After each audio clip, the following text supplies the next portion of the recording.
It's 65 years since the first human transplant operation. But across the world, there's a desperate shortage of organs for surgery. If I look at the number of people that die waiting every year, more than 10% of the patients will die without even having had the opportunity to have a life-saving procedure.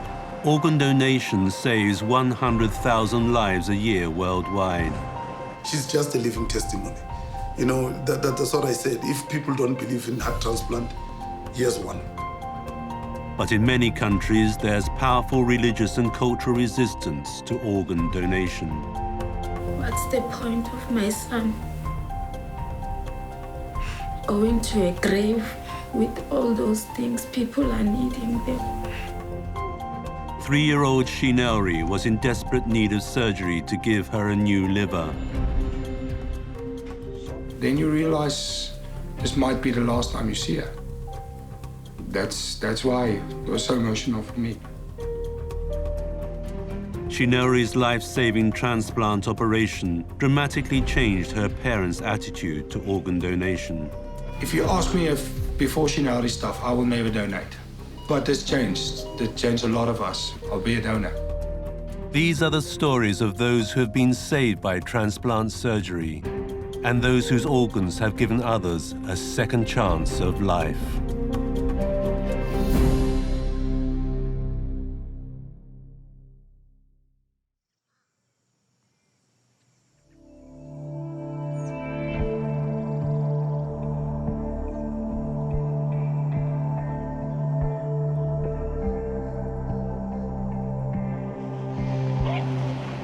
"20 miles from Johannesburg in South Africa is the home of Steve and Siobhan Smith. It was in the spring of 2015 that Siobhan became pregnant through in vitro fertilization. It wasn't an easy pregnancy, as I went into labor at 21 weeks already, but they could have stopped the labor and then I had a full term. The doctors already said that it's a miracle that we will pull through with my pregnancy.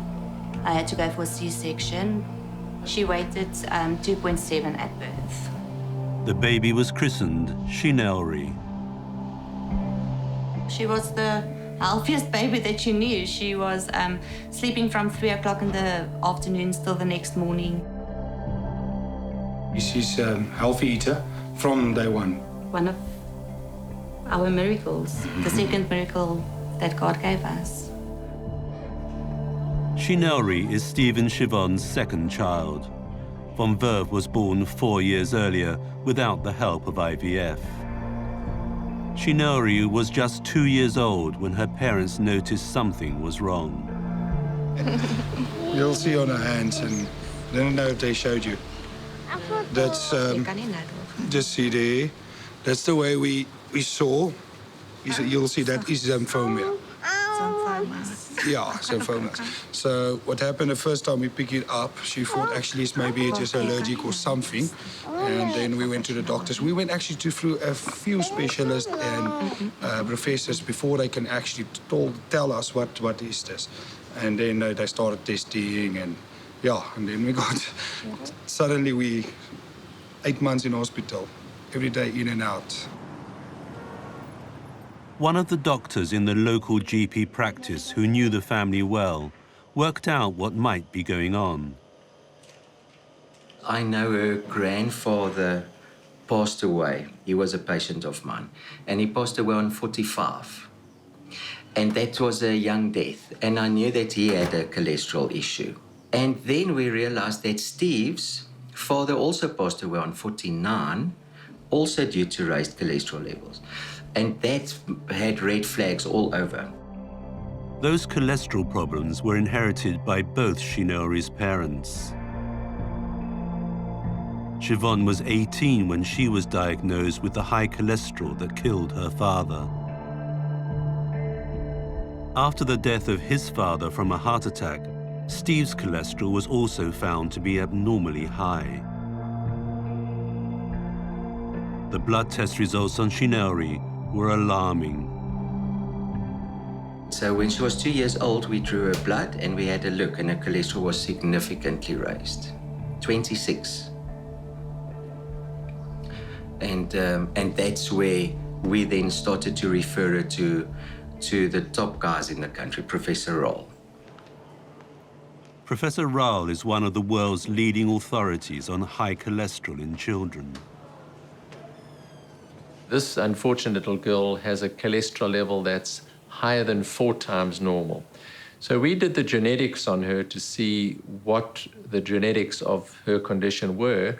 And unfortunately, she had inherited a very severe mutation from both her mother and her father, what we call the Afrikaner 2 mutation. So that's a mutation which doesn't work at all. So in her liver cells particularly can't take up any cholesterol. The diagnosis was a terrible shock to Shinelri's parents.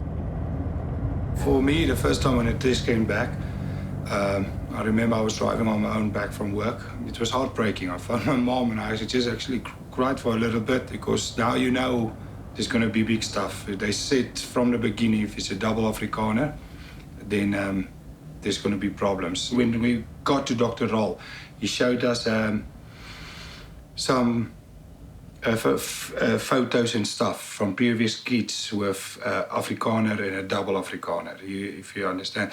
And then they showed us this and he told us, okay, this baby went on 3 years old, this baby died. Or this person died on 7 years old of more or less with less actually cholesterol than Shinelri.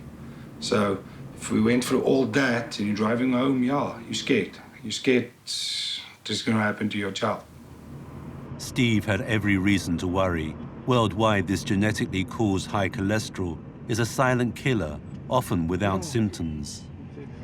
Inherited cholesterol, what we call familial hypercholesterolemia, is actually the commonest inherited disease in the world. So before we had any treatment for this condition, most of these little children would die as teenagers, before the age of 20. The youngest patient I've seen die from this condition was only 2.5 years old. They actually said that it's not treatable. So they can give a medication and see if it can come down, but they won't be able to cure it with medication. It's quite difficult to discuss with a family their little daughter who looks very healthy. We need to do a liver transplant. And I think they realized is that without the liver transplant, that the future was very grave for this young girl. Professor Roll told us that he thinks that she needs the liver transplant, or that's the only option for her. But yeah, I think, like Steve said, when she had the cardiac arrest, then we actually knew that something is really seriously going on. The cardiac arrest came 2 months after Professor Rowell's diagnosis. It was last year, June, and then we went to sleep the night, and then, like I told Steve as well, it must have been God that woke me up that night. It was 12:10, and she was still sleeping next to us. And then when I woke up, I saw that she was white and that she wasn't breathing. And from there on, I don't know what happened. I know I called him. I don't know if I started to pray. I can't really remember. But then he got her back again. I just went to her and scared. She's ice cold, so shook her, shake her for felt like 10 minutes, maybe just 1 minute. And just suddenly she was there. Yeah, she just made, yeah.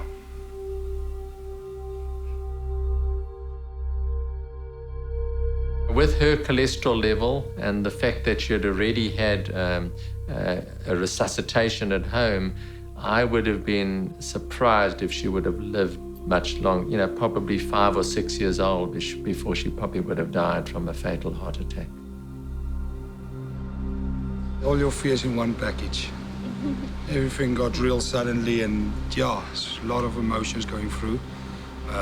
There's up and downs. I think she's the stronger one between us. She keeps the family together, but yeah. It's been very difficult for the whole family going through this whole liver transplant procedure. She's a tough little girl, very tough little girl, and very positive. I think it's very hard to explain to somebody only 3 years old that looks quite well, that, you know, you've got to have a major operation and we've got to change your liver and put in somebody else's liver because it doesn't really make sense to them. The first thing that pops into your head is she's going to die. They give you a 50-50 chance. They from the beginning, I said, listen, can go this way or that way.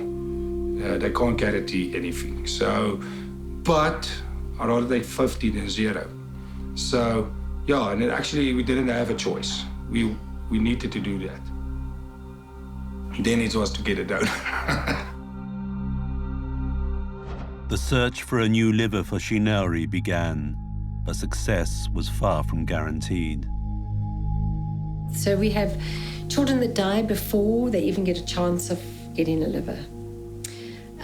They die waiting for a liver.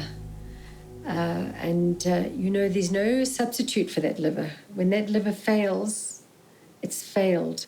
There's a shortage of organs. And on our own list, if I look at the number of people that die waiting every year, more than 10% of the patients will die without even having had the opportunity to have a life-saving procedure. And those numbers are pretty much the same throughout the world.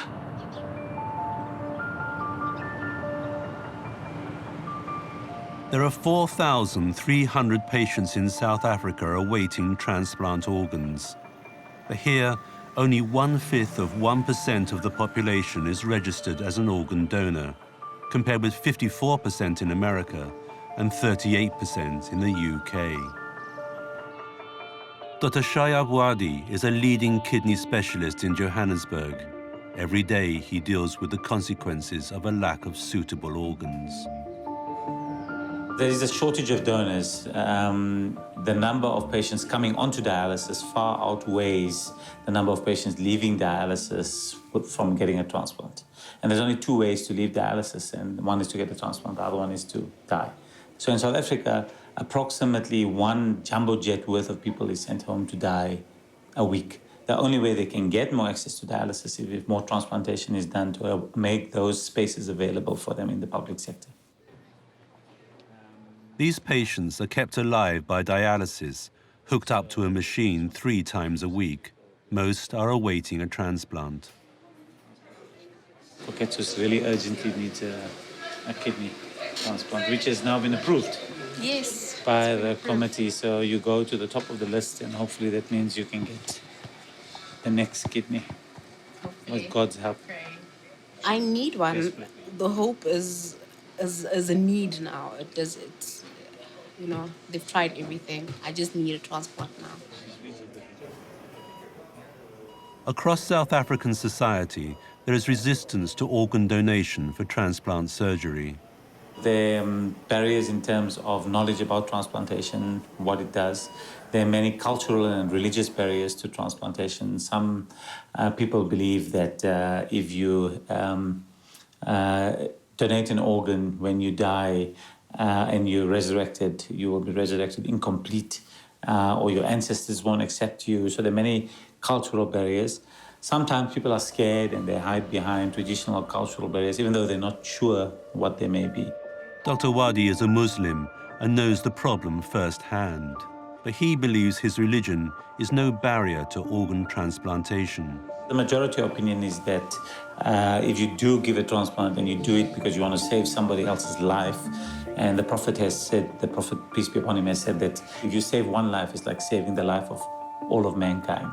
And actually that's in the Quran. And you would be allowed to donate either after death or as a living donor, which is also possible. People don't donate organs because they're not asked. And people that ask are sometimes prejudiced and don't ask the right people. So we make assumptions about people. Say, oh, they're Muslim, they won't donate. Ask them and see, you might be surprised.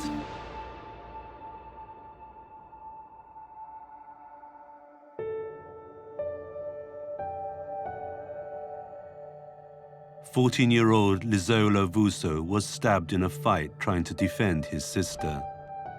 He was rushed to hospital and put on life support. You are praying for your child to wake up. you could see that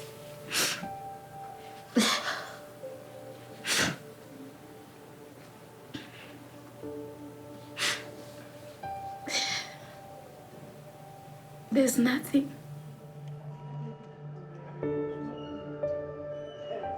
Doctors told Princess her son's condition was hopeless. The doctor say it's the truth. It's those machine that is keeping him alive. If we switch that machine, there's nothing. He explained, told me that the brain is the supplier of all the organs, and if the brain is not functioning, there's nothing we can do.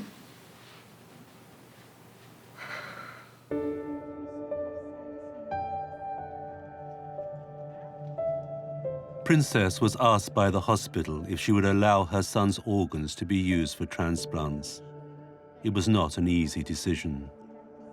Some black people saying, according to their culture, the ancestors want you to be full, your organs, everything when you are buried, so that they can receive you fully.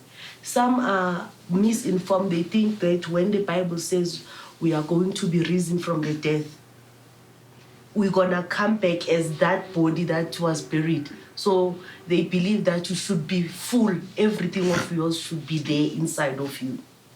I think it's just a misconception. But with us, our family, we never practice those things, we never believe them, we don't believe in them.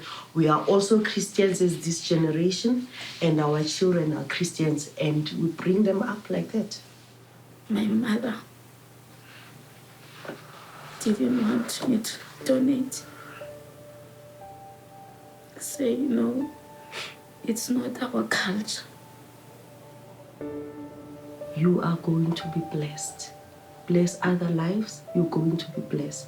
Just give those organs, agree to it, because it's the right thing to do, and you'll feel good about it. You may have lost your son, but you'll find so much inner peace in you that you have done this great deed.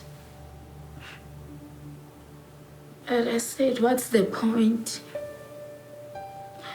What's the point of my son going to a grave with all those things? People are needing them. I just signed the form.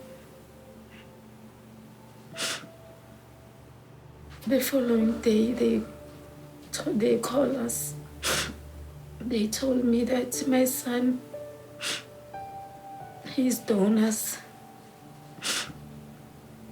they've given them to 5 people, and they are all okay. I just fell down.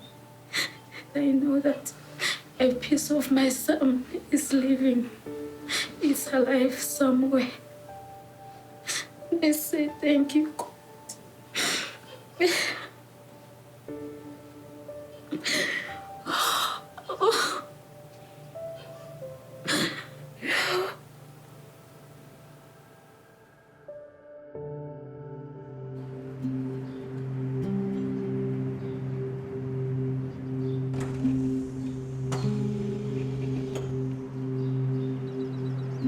The search for a new liver for Shinori has begun. But her condition is so serious that the wait may be too long for what's called a cadaver donor, a brain-dead patient whose family agree to donate their organs. You don't pray for someone to die, but when that person dies, you pray that it's the same blood group and so on, because there's a slim chance of O groups. But yeah, we couldn't wait for a cadaver donor because it wouldn't be The doctor good said enough. also, the doctor said he can't wait that long because So how much time?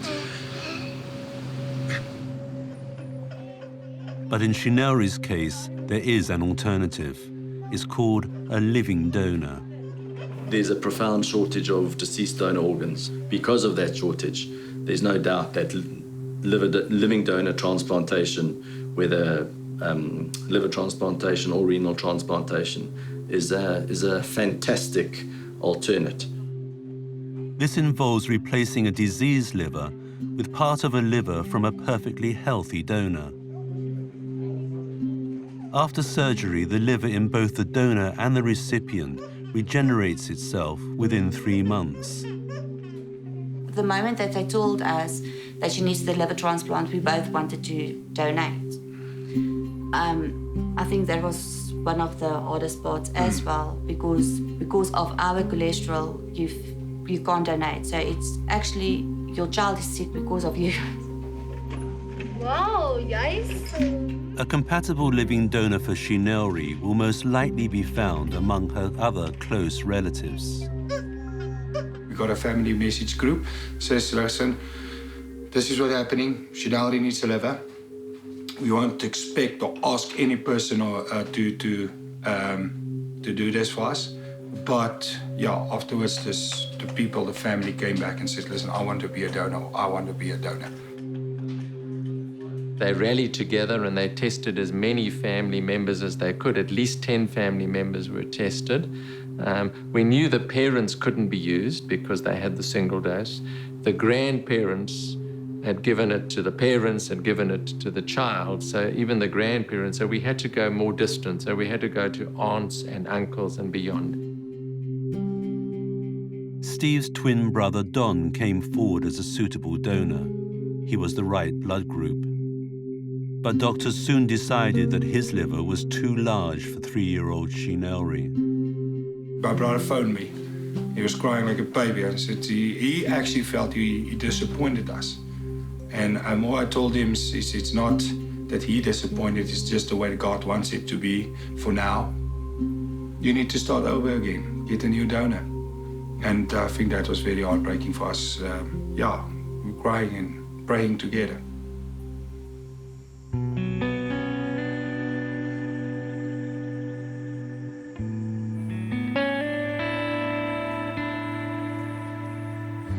But there was hope for Shinelri 100 miles away. Steve's sister Deirdre lives in Kroonstad, south of Johannesburg, with her husband Leon and their 3 children.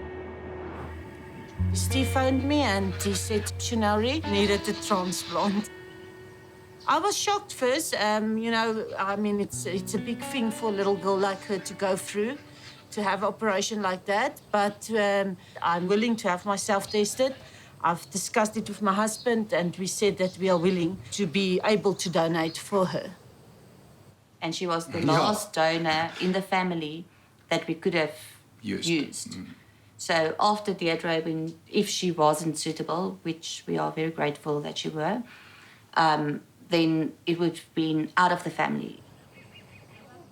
Deirdre's husband Leon was tested himself as a possible donor, but was not suitable. Now his wife faces the danger of a major operation. My wife and the mother of my 3 children is important to us. Before she do into the tests, I ask all the questions to make myself comfortable with the operation. Because if I found out that Deirdre was a donor and then I pulled out, I think I wouldn't have been able to live with myself. For the aunt, the tissue compatibility was quite good. And fortunately, she did not hadn't inherited the condition. So she had a normal cholesterol level, didn't have familial or inherited cholesterol. So she ended up being quite a good matched donor and was prepared to donate part of her liver. When they phoned me to let me know I was compatible, I cried because of happiness, to know that finally we had someone that can be able to help Shinelri. She was a little angel, the little tough one. I'm very close to her, very close to my family, and we love her very much. She's just a bundle of joy. She's just amazing. But our donors are heroes, whether they're the mothers or fathers, it doesn't matter. They submit themselves to a huge operation to save the life of their child, or their niece, or their nephew. I think it's your responsibility if you fit and you can and you match. It's your responsibility, especially for your family members. I mean, it's a good thing she does, and we're obviously afraid. Deirdre donating, she will always be a hero for me. She didn't think of herself. It's a true family love that's awesome. It's awesome that someone can actually say, I'll be that person for you. Unlike Shinori and Deirdre, most donors and recipients do not know each other. Organs and tissue harvested from brain-dead and deceased patients are anonymous. In one extraordinary case, twice over, when the recipient turned donor.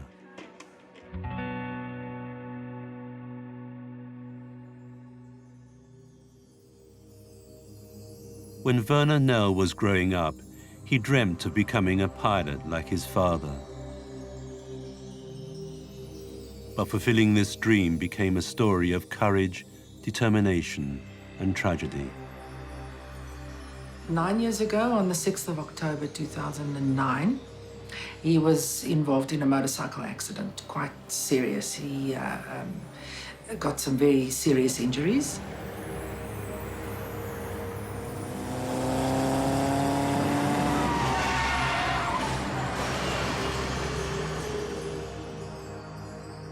They actually thought he wouldn't make it because he lost all his blood. He tore his main femoral artery. His right leg had to be amputated above the knee, relatively high, and his right arm was also very, very badly fractured. And that was where he received donor bone. His dream was to become an aerobatics pilot, which in the end he did. And on the 6th of October, again, exactly 9 years later, there was engine failure in his aerobatic plane, and it crashed, and that's where he died. A week after Werner's death, Sonia was asked if she would allow the donation of bone tissue from her son. I was so surprised to hear that it could be done even though the person is no longer alive. I said, yes, please, there's no problem. Use what you can. And only then, after I'd spoken to her again, did I realize, but he actually received bone as well. And that for me was such a comfort. There's no point in putting anything in the ground or in a furnace that could help other people who stay behind. There's absolutely no reason. I don't see the point of that. Donation of bone and tissue like Werner can save up to 50 lives. He was an amazing man. He was 28 years old. He spent his life inspiring other disabled people. The morning of his plane crash, he was in the Montana hospital. The nurses there in the ICU phoned him and said, please come and speak to this patient who has to decide whether to have his leg amputated or not. And that's where he spent his morning of his death, in hospital, speaking to someone, saying to them, come on, you can do it. It's nothing. You slap on a prosthetic leg and you carry on with your life as if there's nothing wrong and there's nothing you can't do and you can achieve. So to carry his message on through people who can now lead a fruitful, productive life, that for me is absolutely awesome. In Johannesburg, there's a memorial garden honoring all the patients whose organs and tissue have been used in transplant operations. It takes a special person to say yes to organ donation. When you do the interview with the donor family and they agree to organ donation, they give you somebody special in their life and say, okay, do what you need to do. They said yes to organ donation with the view that their loved one will save so many lives. I often have patients who say to me, without thinking too much, they say, well, let's hope my organ comes up soon. And I say to them, you're waiting for somebody to die, Just be respectful in your wishes. Now, obviously, we don't say they can't wish for their organs, because they can, and they must. But, we have to keep it tasteful. Unfortunately, surgery is an invasive procedure. There's no getting around the fact that you have to cut someone open. you have to remove the organs. That does happen. But it's done with care, it's done with respect. This is a human body, whether it's alive or dead. It's not treated as if it's just a lump of flesh. It certainly is treated with utmost respect by everybody who's involved in organ donations. Some South African hospitals hold a ceremony before organs are harvested. In others, doctors and nurses observe a minute's silence as a mark of respect. Respectful dignity around thanking the donor and the donor family. And then when we did the transplant, just after the transplant was done, again, a pause waiting to thank the donor and the donor family for what they'd done to change somebody's life. And we then started doing the donor pause in transplant.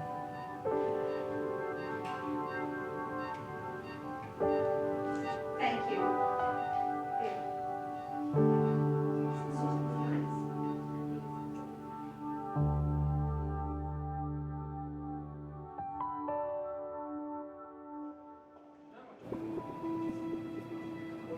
Last year, 11-year-old Thando had a life-saving heart transplant.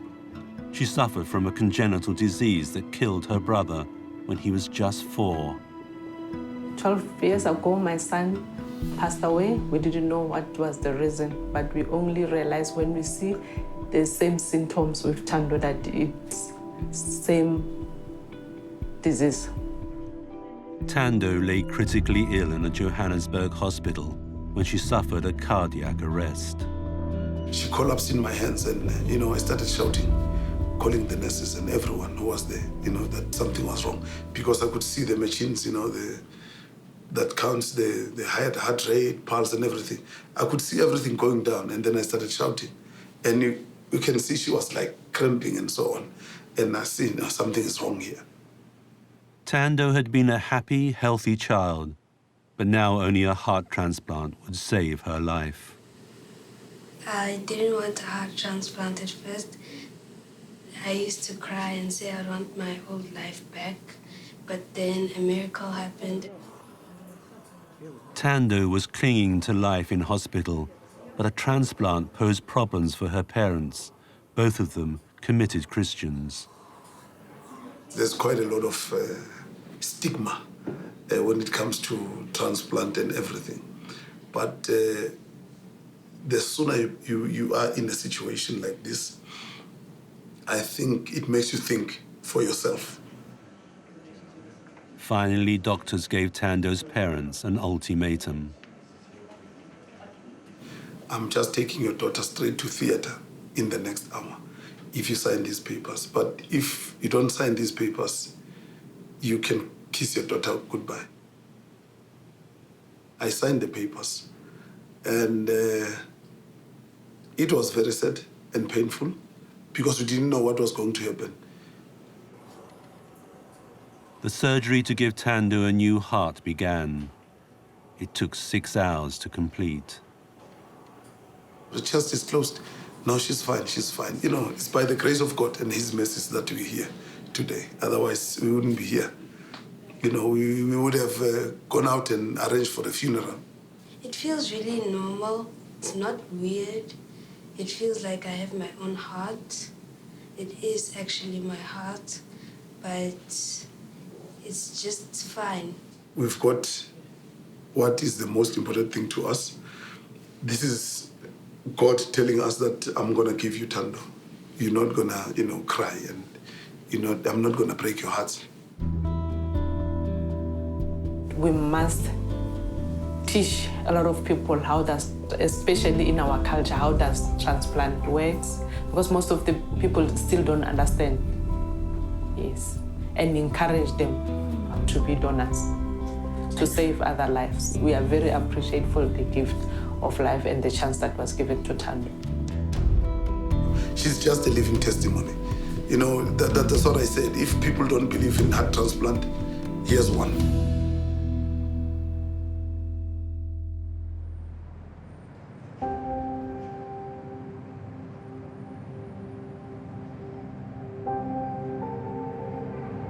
The day of Shinori's surgery has finally arrived.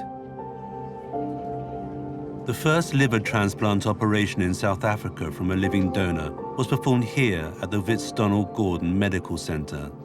Despite all that expertise, it's still a worrying time for Shinelri's parents. The last 2 weeks is actually, we didn't sleep at all. You're busy during the day, you're fine. If we go have a silent moments and then, yeah, it eats you. Yeah, you get on your knees and you pray again.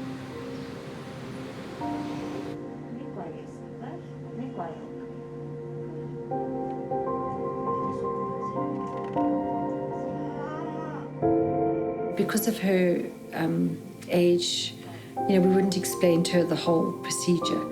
But she's a very tough little girl. We took bloods from her on Monday and she doesn't cry. She made sure she told everyone, "Sê nie gehuil nie, I didn't cry." It's an anxious wait for Leon and Deirdre ahead of the operation. Like the doctors say, he will be lying if there's not a chance that something can go wrong. But he say they never lost a donor before. And so the risk was, like he said to me, a 0.01% chance that something can go wrong with her on the operation table.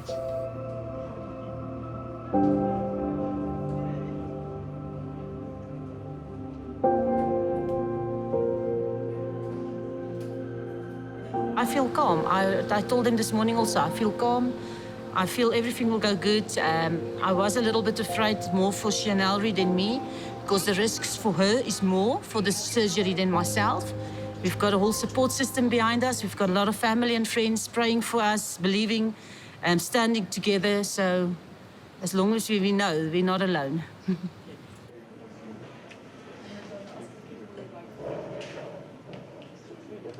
I went in to thank her, to tell her I love her and thank you. Thank you for putting your life here in danger for ours, for our kids. We appreciate it. So I just thanked her, give her a hug and a kiss and say I love her. And thank you. He says that he's proud of me and I'm brave for what I'm doing. And I said to him, don't worry, I'll see you guys shortly. She said to us, stop crying. So she was all positive for a moment there.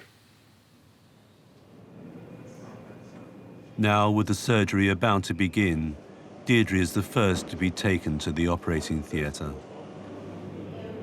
I was very afraid of my wife going in for surgery. It's always a big chance. It's my wife and my world. And so I was really afraid something happens, goes wrong. All right, but still I'm proud of her. I was very proud of her and still am very proud of her. My husband is very important from the beginning up till the end. He was very supportive.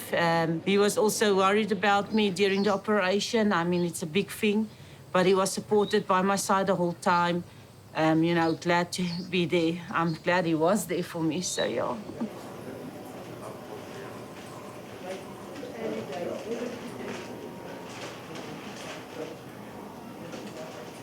The other team, which is led by Professor Puerta, will start the donor operation, and we'll generally start that at about 6:30, 7 o'clock in the morning.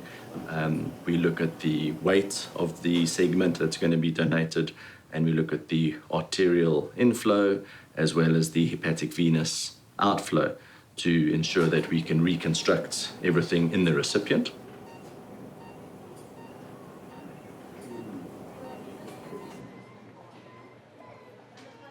With the surgery to remove part of Deirdre's liver now underway, the time has come for Shinelri to go to the operating theatre. You realize this might be the last time you see her. That's why it was so emotional for me.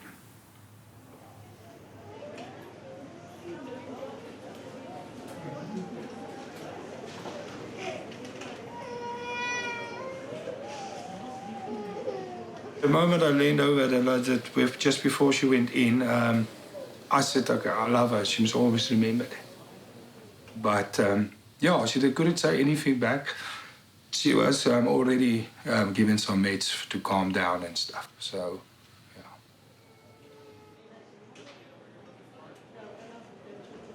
Saying goodbye to Shinelri wasn't that difficult for me because I knew that she was going to be okay. And I had to be strong for my husband and my other daughter. So that was... I did. I do. I do have faith. I did.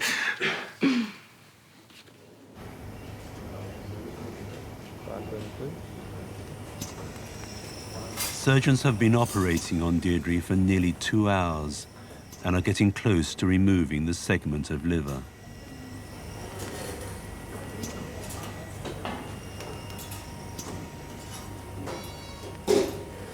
Living donors are slightly different to deceased donors in the operation itself is probably technically similar. You're putting a very healthy individual at risk, and certainly the donor operation is a very, a particularly stressful procedure.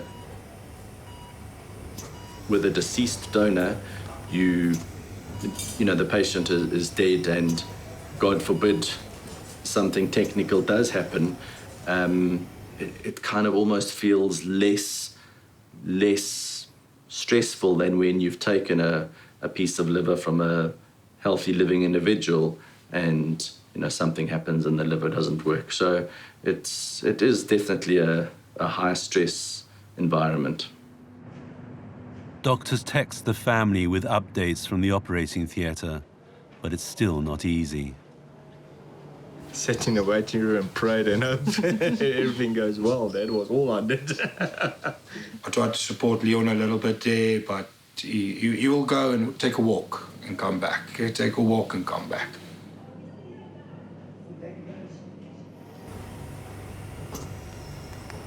After nearly 3 hours, surgeons can now remove the part of Deirdre's liver that will save Shinelri's life.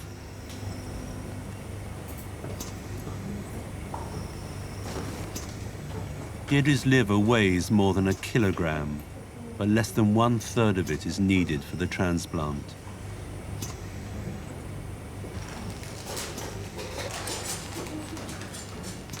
The portion that will be transplanted into Shinelri weighs just 310 grams.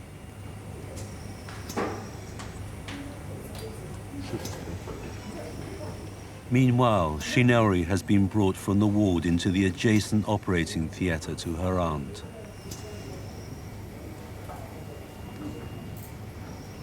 Preparations are now underway to ready her for the ordeal of her transplant surgery.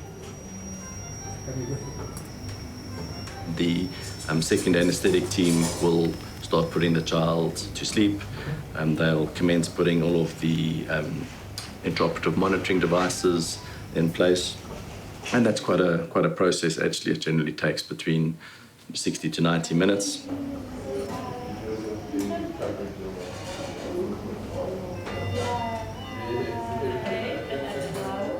After 4 hours in the operating theatre, Deirdre is taken to the recovery ward to recuperate from her surgery.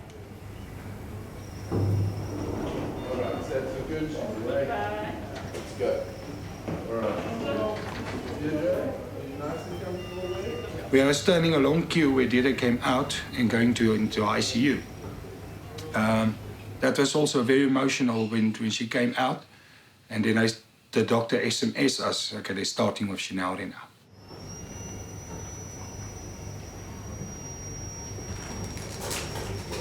The healthy segment of Deirdre's liver is brought through to the second operating theatre, where surgeons are now beginning to remove Shinelri's diseased liver.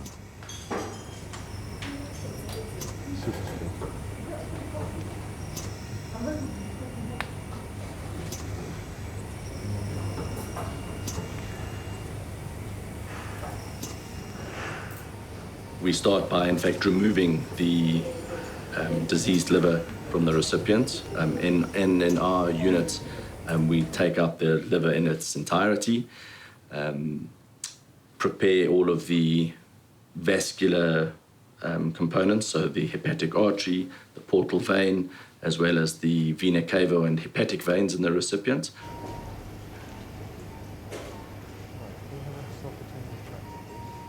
Shinelri's damaged liver weighs 345 grams. Once that's all done, we then bring the donated piece of liver to the operating table and we hook everything up, join it all together. This is the moment when Deirdre's liver is put into Shinori's body.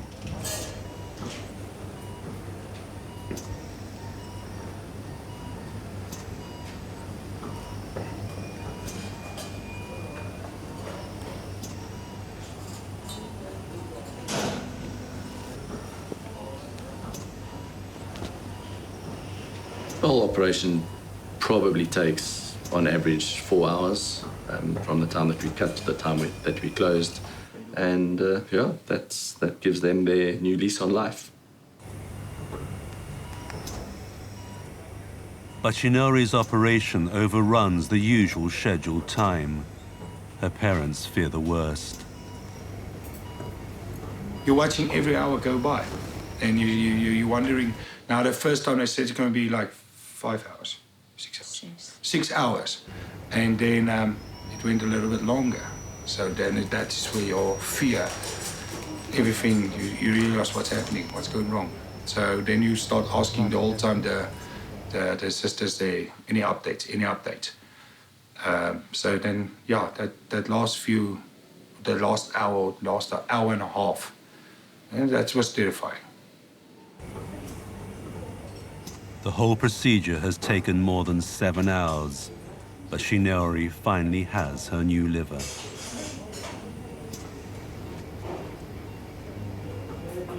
She is taken to intensive care to recover, where Steve and Siobhan can only see her through a glass window. We're not allowed inside at that moment because they need to connect all the machines and stuff. And then when we allowed it, they said, you can do actually nothing today. She's going to be like in a deep sleep for the whole night. They won't wake her up. She won't wake up. So they said, actually, you must go home. I needed to drag Siobhan out of there because she wanted to stay. But there's nothing more we could have done than just sitting there. So I said rather coming home, but we didn't get any sleep that night.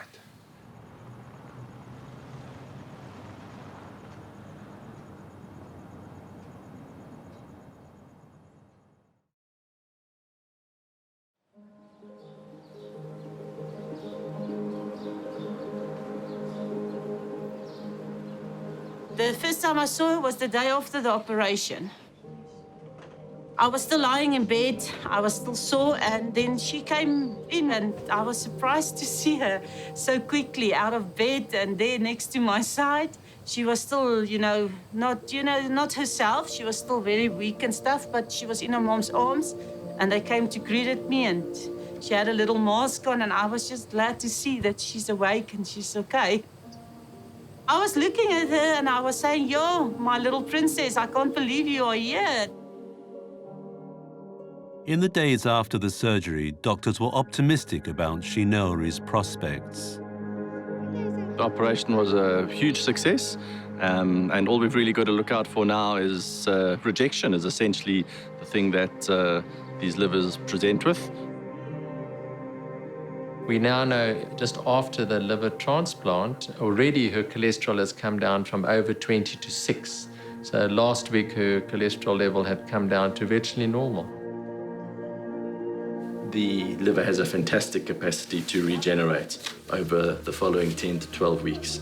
And if necessary, it does. And it tries very hard to do that. So the prognosis is excellent, actually. So our long-term survival is over 80%. But in the short term, everything did not go right for Shinori. Within days of her operation, there were concerns about her condition. It's like a roller coaster, up and down. One day she's doing good, the other day she's not doing that good. When she was moved to the normal ward, they actually said that she was breaking records and that she will be going home in 2 or 3 days. Then she had some setbacks. For nearly a month, Siobhan stayed in hospital, keeping vigil over her daughter. We have had complications. We have struggled with some issues. She has had a bile leak, which is quite common in children who's received liver transplant. That has required drainage. She battled with feeding properly. She battled with passing urine properly. Inflammatory markers went up at one point. So it's been a bit of a rocky road for Shinari. In order to fix the leak of bile resulting from the original transplant surgery, Shinari had to undergo a second operation. Actually, if you ask the doctors, actually in the hospital, they said day to day. They don't actually give you high hopes. They say day to day. Within days, though, Shinari seemed to make a full recovery. She's definitely turned a corner.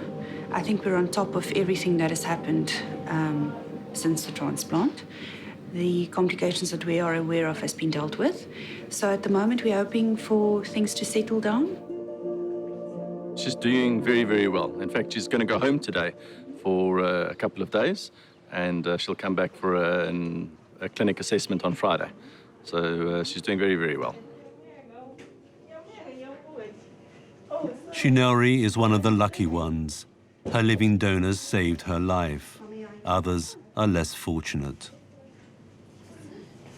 We need to get information out to the general public about organ donation. There's too many children that die on the waiting list. One is too many.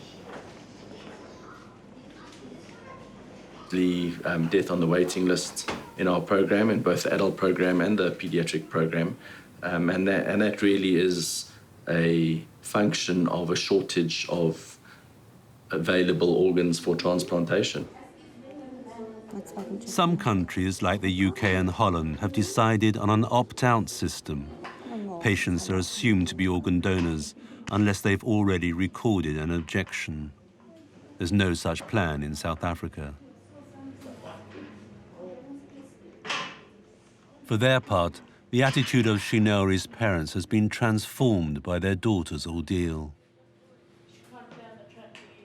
If you ask me if before Shinari stuff, I will never donate. I didn't want, even if I die, don't want to be a donator. But it's changed. It changed a lot of us. I consider to give after life, I'll be a donor. Most of the patients die before getting a donor, and I think it's very important for people to realize that.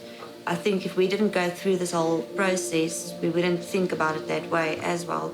But yeah, I think I will definitely in the future as well, I will do something for people to realize how important it is to be a donor. Dankie, zes my son ook. Oh my. Shop, shop. Dankie, allemaal my bed.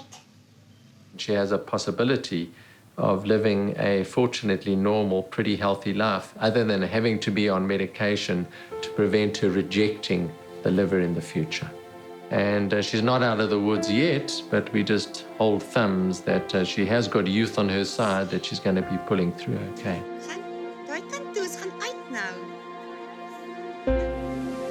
Shinari is making good progress, and a month after her transplant, she's making her first visit home.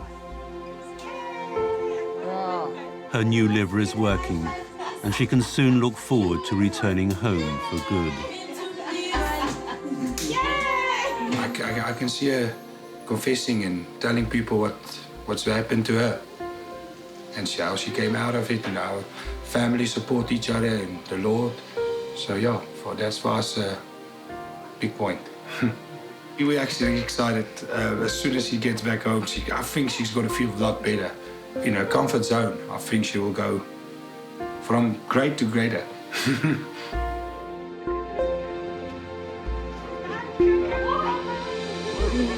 Baie dankie.